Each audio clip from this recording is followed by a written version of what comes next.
Hi everyone, I am Matthew Mifsud and I work for Adobe, and today I'll be giving you a workshop around Fresco, our painting and drawing app. So hopefully you've downloaded the app and you're ready to use it. And so at the end, I'll answer your questions of what you need, basically. So basically Fresco is our painting and drawing app, which is built for the latest stylus devices. Okay. And we've got such an amazing kind of experience in it. We kind of brought really cool technology that makes it feel like natural drawing, which is ideal for artists, illustrators, and animators. And in fact, you can see over here what sort of stuff people have been producing using Fresco, a variety of things from watercolor to kind of more flat artwork. And where can you get it? So basically, it's available on all iPads running the latest iOS. It's now available on the iPhone, actually, as well. So you can use that phone to your parents or something like that to use it. But also on most Microsoft Surface machines. Okay, it's available for free, so do download it. But there's a free premium version, which you don't need to worry about. So I'm just going to load the app, and today what we're going to do is we're going to draw a Christmas card. So I'm just going to start a new document. I'm going to choose a square shape. You can choose whatever you like, obviously. So before we start drawing, I'm just going to talk you through the user interface so you familiarize yourself with Fresco and how to use it. Okay. On the left-hand side, you've got the brushes here. There's a variety of brushes which we'll go through in a minute. We also got the eraser there, which we'll use to erase things, and some other kind of intuitive tools that we'll kind of select through as well.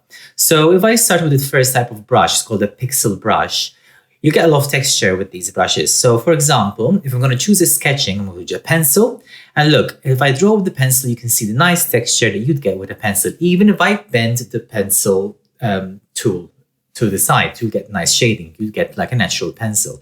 But there's a rather variety of pixel brushes. For example, if I go to, let's choose one here, charcoal. Yes, charcoal is a recent hit. Look at that. You get that really nice charcoal effect. If any one of you have drawn with charcoal, you get nice. And actually, look, if I choose a smudge tool on the left, I can smudge it like you would be using with a finger. Obviously, how hard I press, look, it affects how much smudging happens. So it's always nice to use a light touch in this case, to create a softer effect. Other brushes, I'm going to choose something from the painting family. Choose red color, for example. I quite like the Cezanne brushes. And look, you can get really nice, beautiful textures over there because the brush has been set up kind of to create nice chromatics around it. Okay, so there's a lot of pixel brushes. So we're gonna go through them whilst we're painting and drawing, but you can have fun with them. And the thing about them, look, if I zoom in, you can start seeing the texture a little bit more, but also this pixelated. Okay, so I'm just going to hide. Incidentally, this is the layer panel where you kind of build layers on top of each other. I'm not going to delete that layer. Next, I'm just going to show you the vector brushes, which are another type of brush. So these are great if you want to create really sharp, crisp lines and shapes. So for example, I'm just going to write something with the basic bristles brush. As you can see, look, I can have a nice calligraphic style to it. And I'm just going to just do some nice squiggles over there because I quite like the effect. It's sensitive to pressure. So look, if I zoom into this one, you're not going to see kind of a pixelation. You're going to see a very nice sharp line. So this is kind of the useful tool if you're doing really flat, nice designed illustrations. So I'm going to delete this layer. So yes, so the next type of brush is very bespoke to Aero, which is our live brushes. So basically these brushes mimic real-life watercolors or oil paints. So let's start with watercolors first. I'm just going to show the brush. Look at that, guys. You can see the water effect spreading like you get in a watercolor effect. And not only that, if I change the color, say, for example, to blue, which is another primary color combined to red, if I start painting over the red, it starts forming purple because they start mixing together.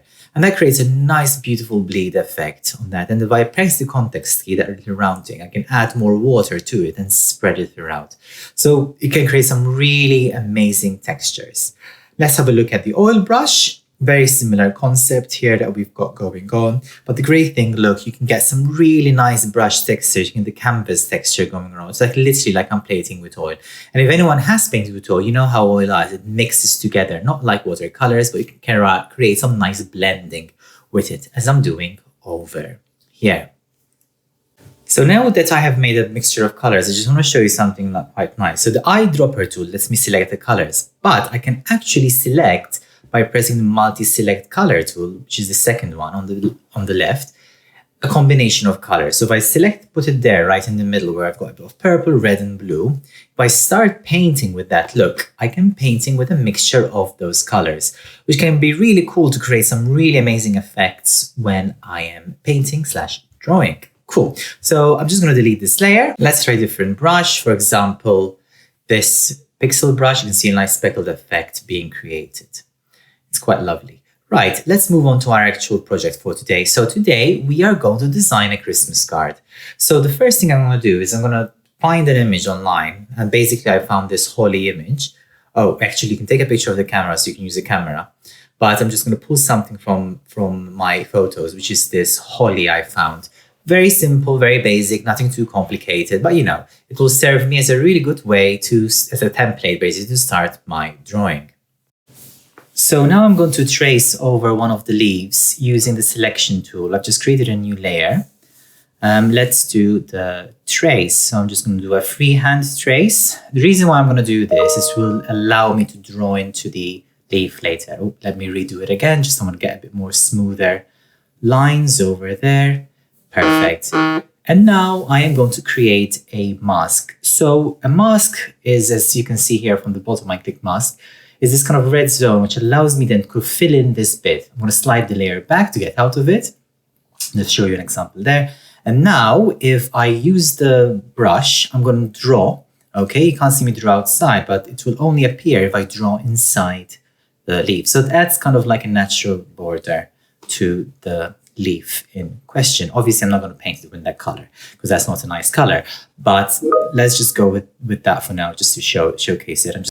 So let us repeat this on the second leaf, new layer, selection tool from the left-hand side, go over the outline of that and click mask and slide it back. So now even that leaf is that way. Right, so let's do the same thing now, but for the red berries. So instead of using the selection tool, in this case, I'm going to use the shape tool on the left-hand side. I'm just going to hold and choose a circle as a basic shape. It's just easier to get a perfect shape, right?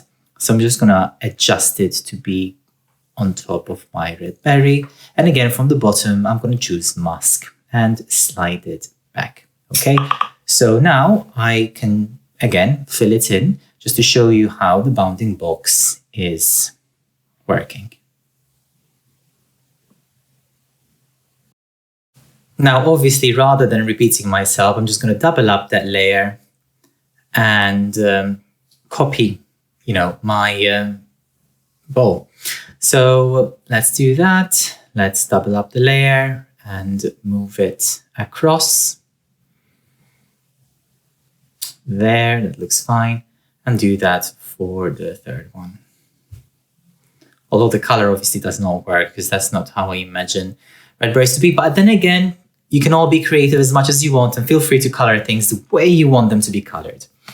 Okay? Cool. Let us start now by coloring the leaves. I'm just going to use the eyedropper tool to sample that green color, hide that layer. So I can color it in. I'm going to use the knife textured brush over there, fill it all up. Maybe not use a lot of pressure to get off, white bits. There just gives it a little bit more texture. Although, even though I'm using a brush which kind of merges a lot of different colors, it's still looking a little bit flat. So this is kind of when we start playing around with a little bit of colors, guys, just to kind of bring a bit more depth and dimension. So I'm just going to choose a darker green and start very lightly, touch the base, left-hand side, of the leaf, just to give it a little bit more, make it feel a bit more 3D, rather than just being completely flat color. And I love this brush because it just gives it such a nice texture. You might not be able to see clearly what I'm doing, but you can see the left side is becoming a little bit more darker, giving the leaf a bit more a sense of being more rounded, so to speak, even though it's not round. So I'm just going to keep on adding a little bit more shadow over there using the dark green. I just love the texture, just comes through so well with this. I'm just going to make it a bit big, just no, that's too much. Just allows me to fill it out a little bit more and just get a bigger specks, so to speak, into the leaf. I'm going to keep on tweaking it. Right, this is ready. Let's do the second leaf now. In fact, I'm just going to try using a different type of brush. Let's use a live brush watercolor. So I'm just going to paint this across that. Look, it's just such a nice brush, this as well. So I'm just giving you options here of what you could do. You could be creative. I think let's do the dark color now. I'm just going to dry the layer. So just in spread, look, I'm just going to add a bit of darkness there. Just makes it feel a little bit more, what's the word I'm looking for, like a gradient of color. I'm going to add a bit of highlights there just to, again, to give it that sense of depth. So you can see the differences that you can achieve by using different brushes. So this is all going to come down to you and what you want to do, creatively speaking. Just going to add a couple more tweaks to this leaf. I mean, it looks quite nice, but once I'm finished with this, I think I might actually stick to the other design because it fits the idea I have for the image to be a bit more textured. Okay, so let's hide this layer and bring the other leaf back. I'm just gonna add a couple more details and then we change that to painting, a bit more charcoal just to give it a bit more of a graphite texture back down there. Look, just really helps me add a little bit more grain to the image, to the leaf, sorry. And maybe let's try a bit of smudging. Let's see how that works. No, I don't feel that works. I feel like it ruins the effect I'm going for, which is a bit of texture. So maybe just keep it very light touch there. Yeah, just a smidge there. Let's have a look how that, not feeling it. Right, let's just not worry about it and go back to the leaf. Let's do a second leaf. Let's copy that across, move it, rotate it this direction and flip it. So the shadows face each other like that. Maybe make it a little bit smaller because obviously that gives a bit more depth to it. And that's it. I didn't need to draw another one, basically. I just used that one. So what I might do though to differentiate the two is play around, maybe add a little bit of highlights, which is basically just a lighter color at the top, which also helps add a bit more texture. Oops, that's too much texture to the entire thing. Yeah, so you can see if I add a bit more highlights there, it just makes it feel a bit more 3D, a bit more well drawn and considered rather than flat. Okay, I probably will need to add that on the other leaf as well, but look, because I've done that differently, it automatically makes the leaves feel like two different leaves, especially because the source of light is different in each one of them. Okay, so I have completed that. Let's focus on the red berries. So we need to find a nice red color. I'm just going to fill it out completely with red, go a bit darker, and just going to draw very lightly at the base, look, just to add a bit of texture to that and just give a bit more roundedness to it. Again, way too much. Let's just make the brush a little bit smaller and fill in with the lighter red. There you go. I think a bit more texture to the piece, but actually I'm just going to delete the other two now as well. And, you know, as I did before, just double up on the berries. I'm just going to get the leaves as well to show so we can copy them. I move the layers across, by the way. So if you drag and hold the layers on the right hand side, you can basically make sure that the one that on top, so for example, in this case, look, the red berry is hidden behind the leaf. And I'll fix that in a minute. Let's just get all the three berries working first. So now look, if I press and hold the context key and drag and drop the top berry over there. Oops, I think I grabbed the wrong one. That needs that leaf needs to go at the base like that. Great. So now the leaf is well behind the berries and the berries kind of fit above the leaves, how it should be like in the original in the original clip art drawing that we found on the internet. Great.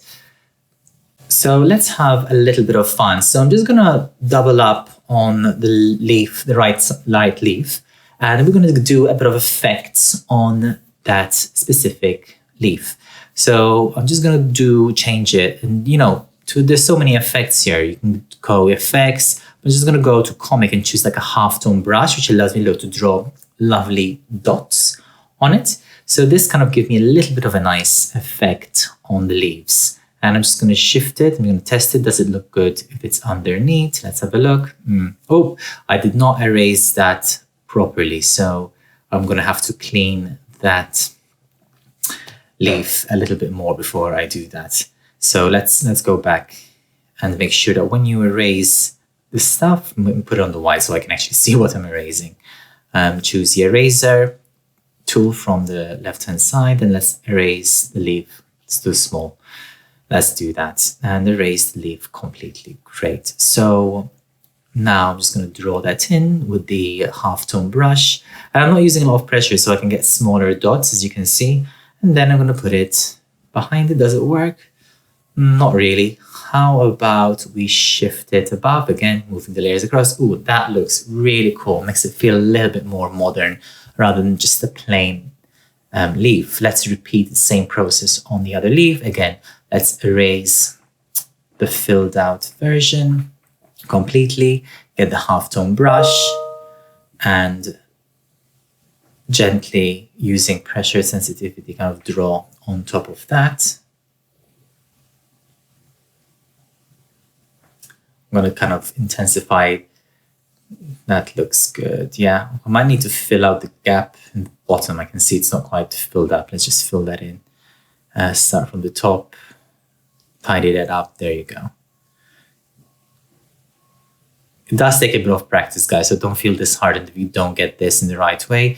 I've been using this product for a while, but as you can see, it's not very complicated to use, and you can create all sorts of different things, starting from a simple image I found online, So yeah, so just adjust that a little bit, just tweak it. Those little cursors there allow you to nudge it rather than complete. So before moving to the next part, I just want to tidy up my workspace a little bit. So the layers on the right-hand side is a lot of stuff that we've created and done today. So I'm just going to start grouping them up. So if I press, I don't need that. So I'm just going to delete that watercolor layer we did before. Great. Holding the contextual key there, I'm just going to select multiple layers. You can see like a little blue outline, and I'm going to group it, as you can see from the folder on the right. So now all my leaf is kind of grouped up and ready to be used. Unfortunately, some of the layers tangled themselves up there, so I'm just going to adjust them a little bit more like that. Okay, so I've got my holly ready to be used in the next step. So now let's start thinking about what else do we need for the card. We definitely need some typography to go on it and so forth. Okay, so I'm just going to make the holly a little bit smaller and put it on the side. I'm just going to start building now my typography, my words basically. So I click on the T here, which is the type tool. It automatically creates a text box for me. Okay, so I'm just going to type in Merry Christmas. It's always tricky trying to get your spelling right in these situations, because also I suffer from dyslexia, so it's always tricky, but I think that's how you spell Merry Christmas. Great, I got that right. Great. Now, on the right-hand side here, you can see a lot of typefaces I can choose. So make sure you select the Merry Christmas, and then from text, where you have Source Sans Pro there, click on that, and you can see all the variety of options and fonts you can get from online, basically from Adobe fonts. So you can do something like that, quite cool, with the shadow there. Maybe something a little bit more traditional, a bit more script as well, a bit more modern. There's a lot of options. Basically, it's important to choose the right font because it will determine the tone of the Christmas card. This is really classical, for example, a bit more condensed typeface, again, scripts and traditional. And let me see if I can find something that speaks to me at this point in time. Let's have a look. Oh, how about that? Oh, I quite like that. It feels very kind of lovely and flowy and very soft.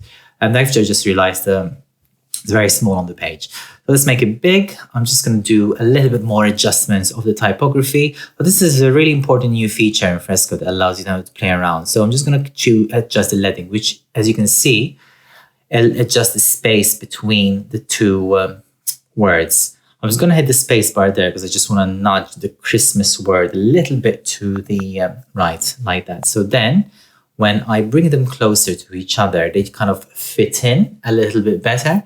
And it just makes the lockup, the way with the type works, just work, aesthetically speaking. Okay, so that looks really good. I'm quite happy with that. Let's center it for now. And let's start bringing in the other elements. So I bring back the holly I did before, and that feels like it sits there really well. And now I'm going to duplicate it to create another one that I am going to fit on the other side. Obviously, we don't want it to be all the same. So I'm just going to double click on that folder, on the layer folder, sorry, and double up one of the leaves for me. So doubling that up, maybe take it to the other side. Let's see how it fits. Should I put it there? Maybe. What about there in the middle? That's not too bad, actually. Yeah. Flip it around. How about that? Definitely works with being a little bit smaller. What about that? It's all about finicky, you know. You have to try and test these out. Actually, I quite like it. Yeah, that's actually not too bad. Let's get that right for us. Yeah, I really like it that way, actually. Great. Let's copy the dots as well to make sure that we are consistent in our design. Turn that around and put it on top of that. Okay, so I'm rather happy with how that turned out, but see how quickly it was for me just to create another holly once I've created the first one. So it's super easy. Incidentally, guys, obviously you're seeing like me produce these very quickly, and it all takes a bit of practice, but there's so many tutorials online around this app, so do check them out. And best advice I can give you, play with this app, draw with this app, because this is the only way for you to learn how to use things. Okay, so I feel like that's a really nice adjustment. I'm going to select everything and move it, make it a bit more and centralize it. It's all about getting things right, okay, with these kind of drawings. And I think the last thing I want to do is a nice background for me.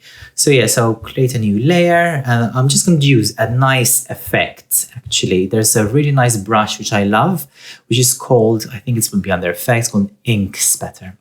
You see, it creates a really nice effect of like weathered or ink on a paper. I'm just going to choose a light color here. I'm going to fill it in, and look, it just adds a little bit of really nice texture to the entire piece, which I think it really works for a Christmassy vibe, you know, for what I'm going for anyway over here.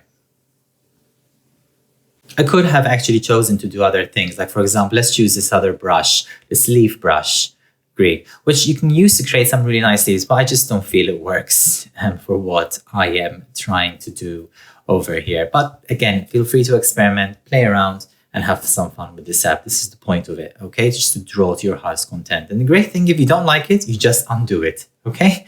So there's no reason for you not to experiment. So let's carry on working on the background. Maybe let's build a little bit more texture around it. So I'm going to introduce some of the Band-Aid dots as well.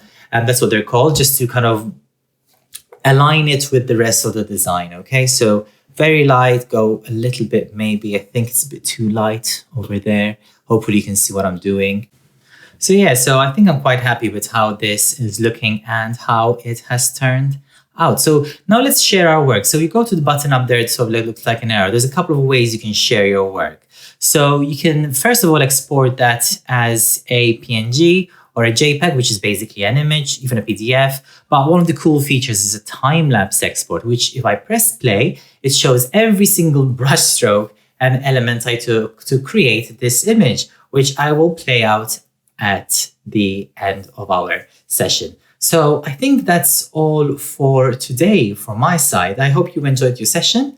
And if you have any questions, please do ask. But before that, here is the time lapse.